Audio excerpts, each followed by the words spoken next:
G'day guys, my name's Nick, and in this video I'm going to show you how to reset the service light on your Nissan Navara. So this is for the NP300 models, and I'll show you guys exactly how to do it.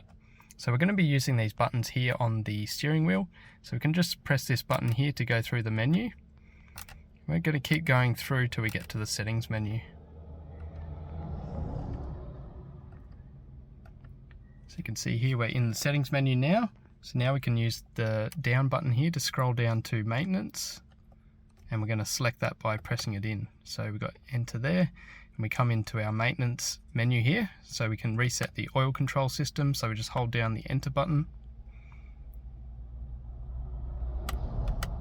press it there. Do we want to reset?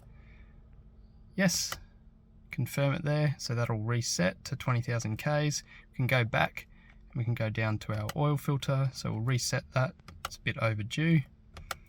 Reset it back to 0, and we can just check if these are set as well. So our tyre hasn't been set, and our other service reminder hasn't been set either. So there you go.